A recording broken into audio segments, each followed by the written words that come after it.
Hello everyone.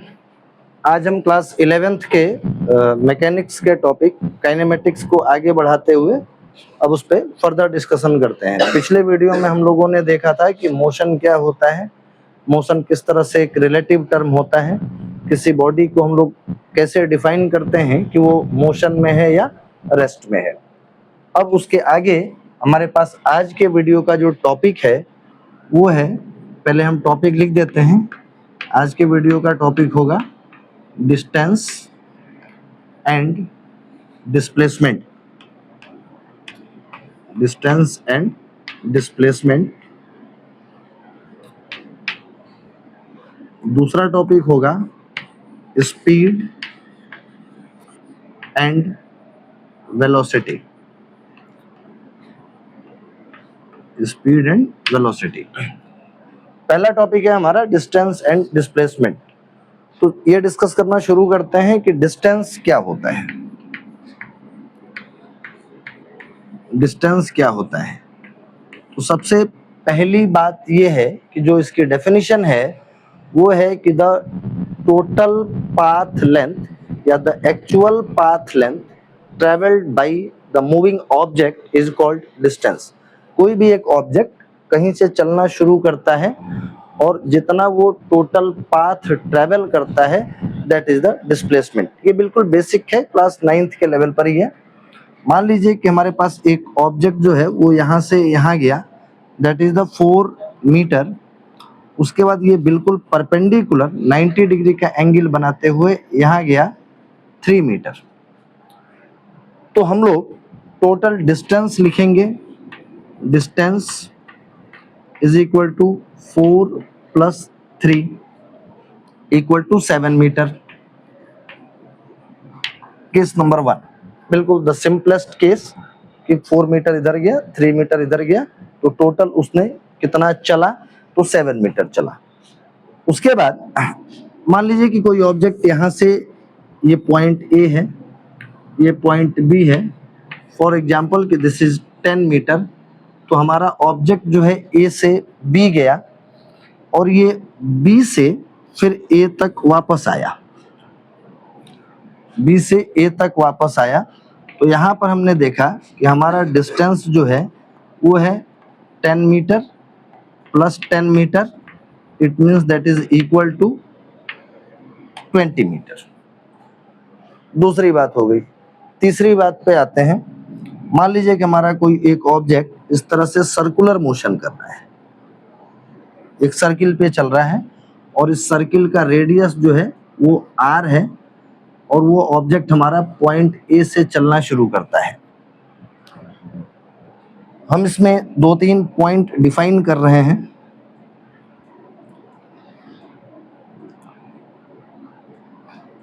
कुछ ऐसे, this is the point B, this is point C, this is point D.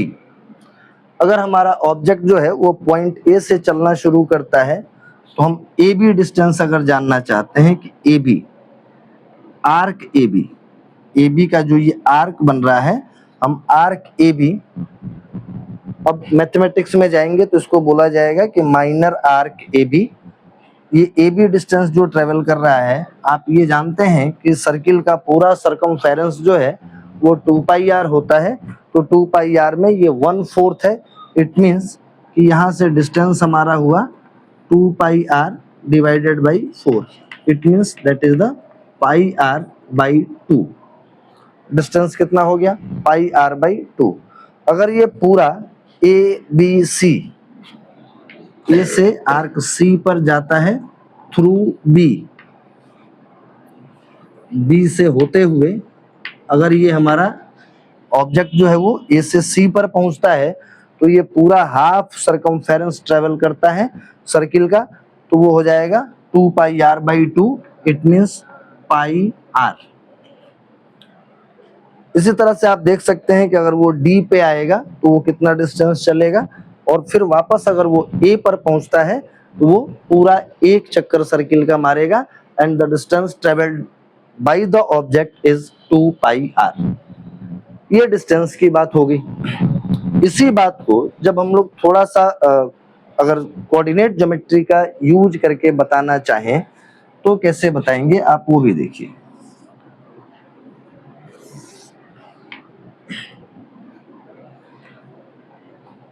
मान लीजिए कि हमारा ऑब्जेक्ट वन डायमेंशनल मोशन कर रहा है, वन डायमेंशनल मोशन,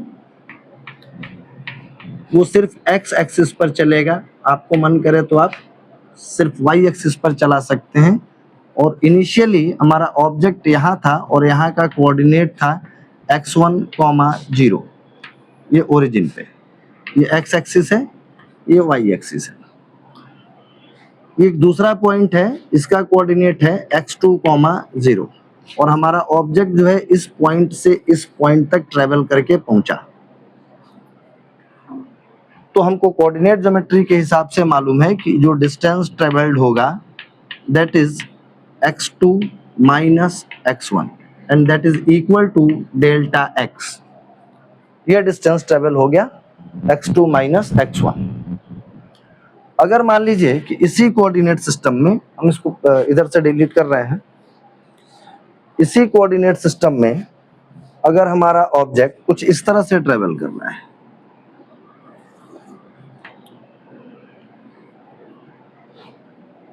पहले वो इस पॉइंट पे था, वो यहां से यहां गया और फिर ये यहां से यहां आया। इस पॉइंट का कोऑर्डिनेट x कोऑर्डिनेट x1 है, y कोऑर्डिनेट इसका y1 है, इस पॉइंट का x कोऑर्डिनेट x2 है, y कोऑर्डिनेट आप देख सकते हैं वो भी y1 ही है, इस पॉइंट का करस्पॉन्डिंग y कोऑर्डिनेट जो है वो y2 है। तो हमको ये निकालना है, तो अगर हम a, b और c इस तरह से पॉइंट्स डिफाइन करें तो हमारा ऑब्जेक्ट जो है वो पहले a से b जा रहा है और फिर b से वो c जा रहा है। तो इस कंडीशन में हमारे ऑब्जेक्ट द्वारा ट्रेवल किया गया डिस्टेंस होगा, distance is equal to AB और plus BC, AB plus BC। It means AB distance आपको दिख रहा है कि that is the x2 minus x1 और प्लस BC डिस्टेंस आपको दिख रहा है y2 माइनस y1, यानी कि that is the delta x plus delta y। इतना डिस्टेंस हमारा ऑब्जेक्ट जो है वो ट्रेवल करता है। ये डिस्टेंस की बात हो गई। अगर हम लोग किसी कर्व की बात कर लें कि हमारा ऑब्जेक्ट जो है वो कुछ इस तरह से चल के ऐसे आया, ये पॉइंट हमारा A हुआ, ये पॉइंट B हुआ, बीच में हम एक पॉइंट कोई C ले रहे हैं और हमारा ऑब्जेक्ट इस तरह से A से C होते हुए B गया। तो this is the actual path travelled by the body and it is considered as the distance travelled. ये तो सिंपल बात हो गई, ऐसा हम लोग क्लास 9 में भी जानते थे। थोड़ा सा मैंने कोऑर्डिनेट ज्योमेट्री का कॉन्सेप्ट यूज किया हल्का सा एडवांसमेंट देने के लिए। उसके बाद आते हैं डिस्प्लेसमेंट पर। अब डिस्टेंस के बारे में बात ये है, पहले तो डिस्टेंस को और थोड़ा सा कायदे से समझ लेते हैं। डिस्टेंस जो है वो एक स्केलर क्वांटिटी है, डिस्टेंस स्केलर क्वांटिटी है और इसमें डायरेक्शन का कोई मैटर नहीं आता है, ठीक है। डिस्टेंस जो है हम लिख सकते हैं कि इट इज स्केलर क्वांटिटी और इसमें डायरेक्शन का कोई मैटर नहीं आएगा। अब आते हैं डिस्प्लेसमेंट पर। Displacement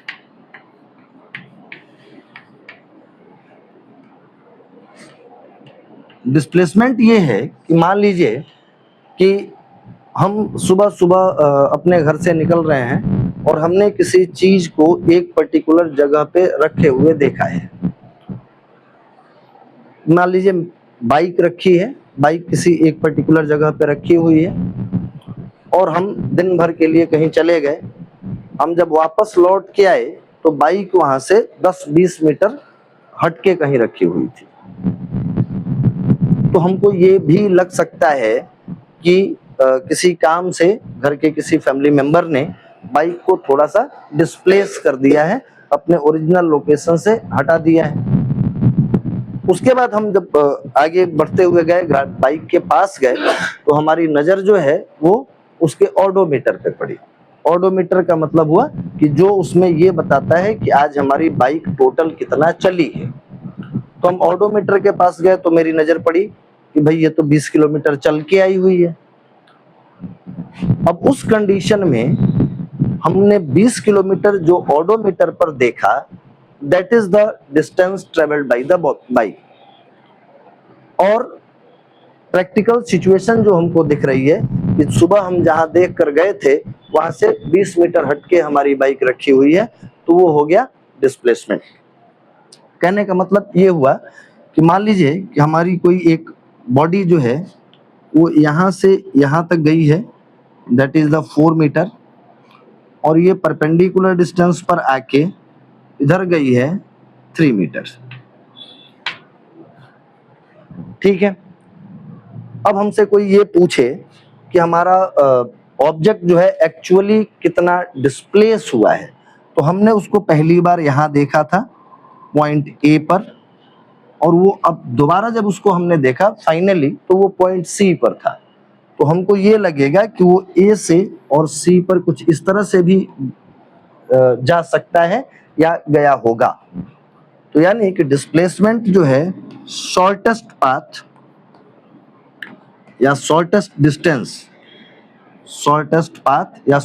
distance between initial and final point. Shortest path between initial and final point. Initial और फाइनल पॉइंट के बीच में ये हमारा शॉर्टेस्ट पाथ है। ठीक।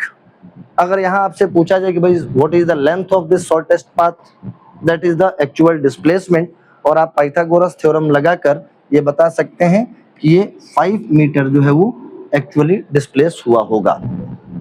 थोड़ा सा अगर यहाँ पे हम क्लास 11th का कॉन्सेप्ट वेक्टर यूज करना चाहें तो हम कोऑर्डिनेट सिस्टम यूज कर रहे हैं। मान लीजिए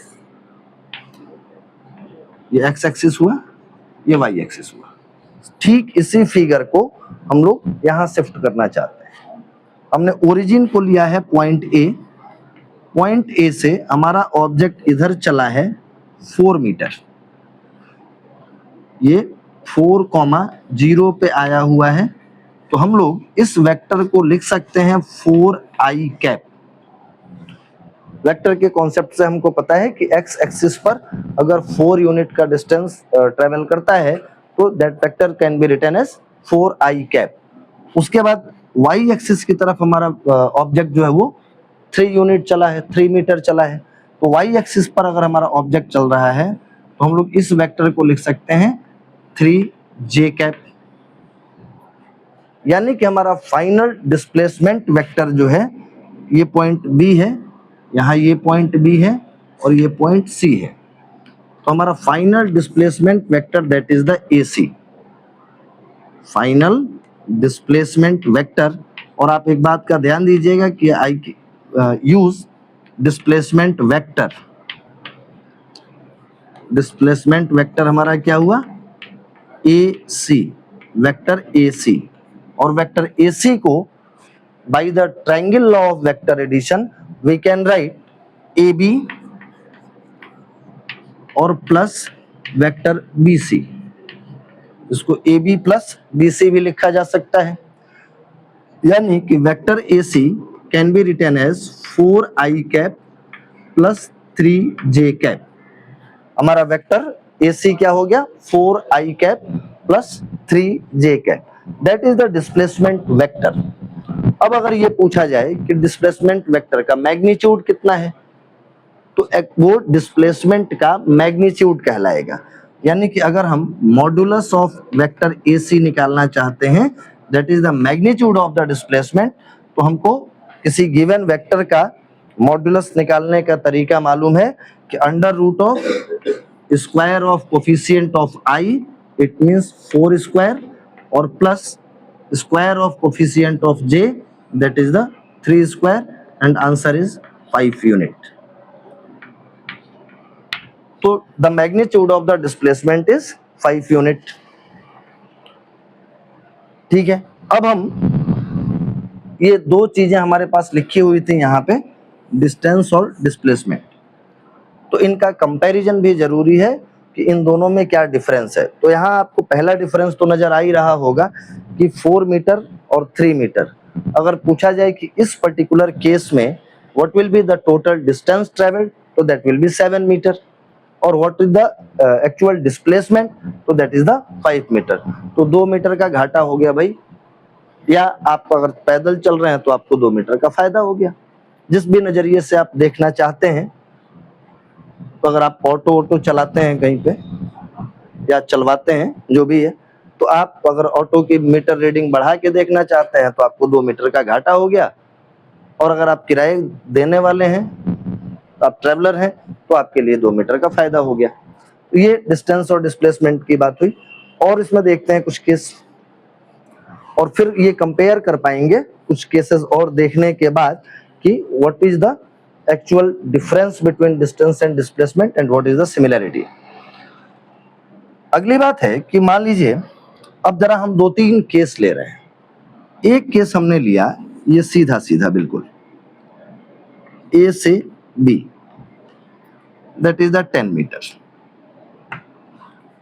दूसरा केस हमने लिया ये ट्रायंगल वाला, राइट एंगल ट्रायंगल वाला, ये लिया 4 मीटर, ये लिया 3 मीटर। ये इसका डिस्प्लेसमेंट आया दैट इज द 5 मीटर। एक तीसरा केस लिया, उसमें एक सर्किल लिया, आर रेडियस का एक सर्किल लिया, और हमने ये कहा कि हमारा ऑब्जेक्ट पॉइंट ए से पूरा एक चक्कर मार के फिर पॉइंट ए पर ही आ गया। पॉइंट ए से शुरू हुआ और फिर पूरा एक चक्कर मार के पॉइंट ए पर ही आ गया। एक और केस ले लेते हैं, एक कर्व ले लेते हैं। ये कर्व ले लिया, ये पॉइंट ए हुआ, ये पॉइंट बी हुआ, ये वाया सी जो है वो हमारा ऑब्जेक्ट गया हुआ है, और ये डायरेक्ट ए से सी हमने एक स्ट्रेट लाइन ड्रॉ कर दिया, that is the shortest path या shortest length between A and B. अब यहाँ हम दोनों चीजें देखते हैं, कि यहाँ हमने लिखा डिस्टेंस, तो डिस्टेंस इक्वल टू 10 मीटर। और अगर पूछा जाए कि what is the shortest path या shortest length between A to B, तो that is also 10 metre. It means कि डिस्प्लेसमेंट भी इस केस में 10 मीटर ही है। Magnitude of the displacement, I am writing magnitude of the displacement is the 10 metre. Second case में आते हैं। सेकंड केस में हम अगर बोलेंगे कि हमारा डिस्टेंस कितना है, तो डिस्टेंस इज द 7 मीटर, और पूछा जाए कि मैग्नीट्यूड ऑफ द डिस्प्लेसमेंट कितना है, magnitude of the displacement is 5 metre. Next case में पूछा जाए कि डिस्टेंस, तो दैट इज 2 पाई आर, और डिस्प्लेसमेंट, तो that is the magnitude of the displacement, that is the 0। आप इस केस में भी अगर देखना चाहें तो आप देखकर ये बता सकते हैं कि डिस्टेंस जो है ये ग्रेटर है मैग्नीट्यूड ऑफ द डिस्प्लेसमेंट के, डिस्प्लेसमेंट के मैग्नीट्यूड से डिस्टेंस का मैग्नीट्यूड उसमें ज्यादा है। इतने सारे केसेस देखने के बाद हमको ये पता चल रहा है कि सिर्फ हमारे पास एक केस ऐसा मिल रहा है जिसमें डिस्टेंस और डिस्प्लेसमेंट का मैग्नीट्यूड सेम है। Otherwise in all the cases except the straight line case, the magnitude of the distance is always greater than the magnitude of the displacement. एक स्ट्रेट लाइन के case को छोड़कर बाकी सारे cases में distance का magnitude displacement के magnitude से ज्यादा है। तो यानी कि अगर हम डिस्टेंस और डिस्प्लेसमेंट का कंपैरिजन करना चाहें तो हम पहली बात लिख सकते हैं कि डिस्टेंस जो है एक स्केलर क्वांटिटी है और डिस्प्लेसमेंट जो है एक वेक्टर क्वांटिटी है। कैसे वेक्टर क्वांटिटी है कि इन सारे केसेस में आप ध्यान से देखिए तो एक जो पहला स्ट्रेट लाइन का केस था, सिर्फ उसी केस में ऑब्जेक्ट ने चलने के दौरान अपना डायरेक्शन चेंज नहीं किया है, और डायरेक्शन चेंज नहीं करने की वजह से डिस्प्लेसमेंट और डिस्टेंस दोनों का मैग्नीट्यूड जो है वो सेम आ रहा है। बाकी हर केस में डिस्टेंस का मैग्नीट्यूड ज्यादा है और डिस्प्लेसमेंट का मैग्नीट्यूड कम है, only due to change in direction. ठीक, मान लीजिए कि हमारा कोई ऑब्जेक्ट यहां से यहां तक गया, ए से बी 10 मीटर, और ये फिर बी से ए तक वापस आया। अगर हमसे इस केस में ये पूछा जाए कि डिस्टेंस, तो distance is equal to 20 metre, और पूछा जाए कि what will be the magnitude of the displacement, तो magnitude of the displacement is 10 और प्लस -10। क्योंकि इसमें डायरेक्शन हमको दिखाना पड़ेगा, डिस्प्लेसमेंट एक वेक्टर क्वांटिटी होने की वजह से, तो हम ए से बी जाने को अगर पॉजिटिव कंसीडर करते हैं तो बी से ए वापस आना नेगेटिव कंसीडर होगा, और उसको हम लोग -10 लिखेंगे। ये हार्ड एंड फास्ट रूल नहीं है कि इस डायरेक्शन को पॉजिटिव और इस डायरेक्शन को नेगेटिव लिया जाएगा, that is upon the convention. हमारी मर्जी है कि अगर हमने ए से बी को पॉजिटिव लिया है तो बी से ए वापस आने को नेगेटिव लेना पड़ेगा, और डिस्प्लेसमेंट इस केस में आया 0।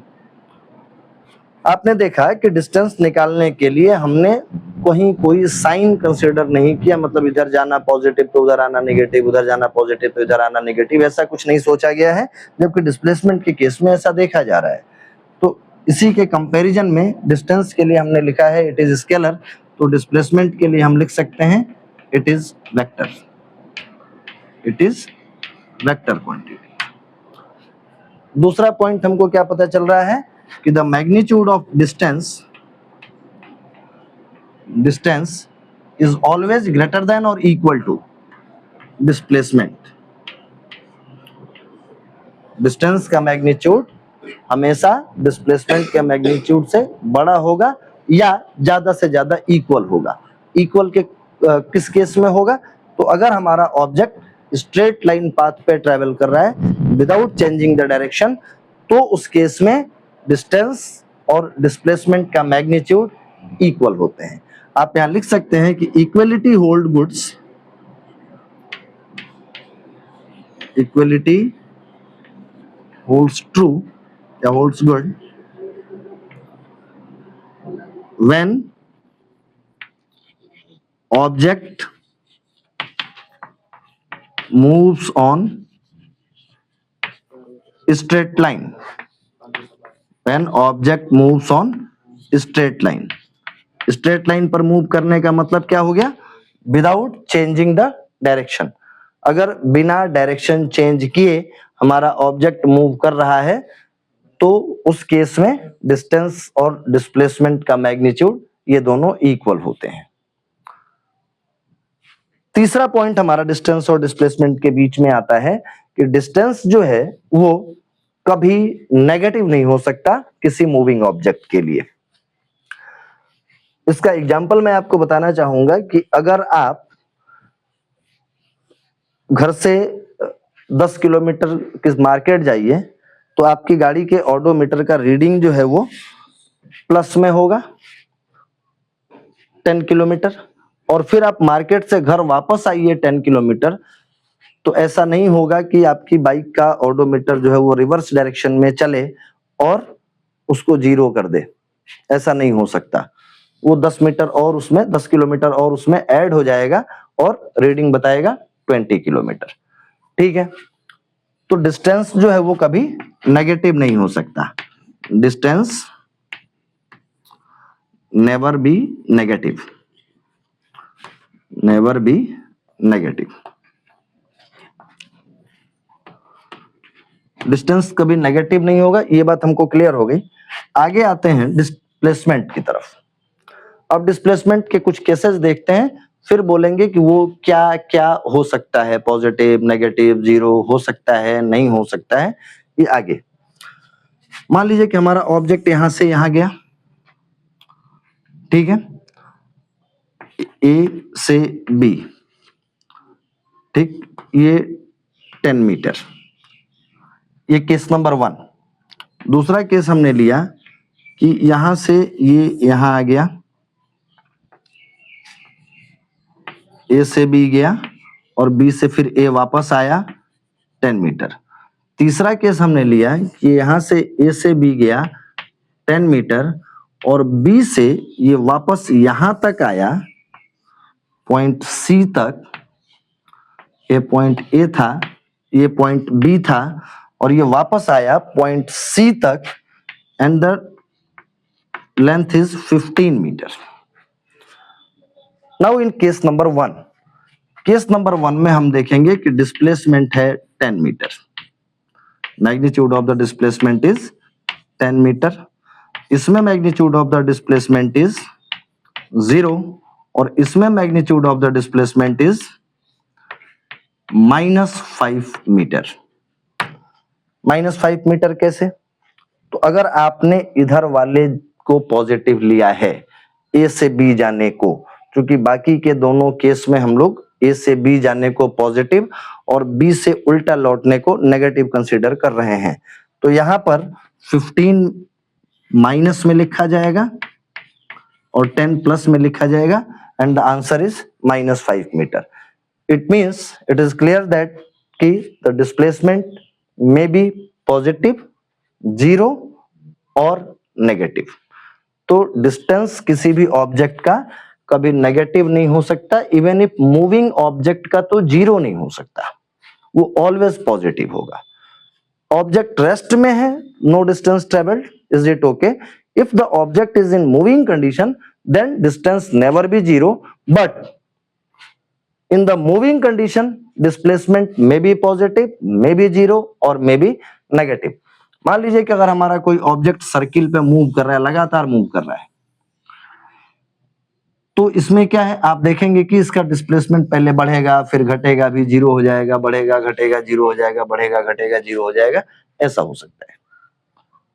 तो इसका मतलब है कि मूविंग ऑब्जेक्ट के लिए डिस्टेंस कभी 0 नहीं हो सकता और डिस्प्लेसमेंट पॉजिटिव भी हो सकता है, 0 भी हो सकता है और नेगेटिव भी हो सकता है। ये था डिस्टेंस और डिस्प्लेसमेंट की कहानी। Thank you and that's all for today's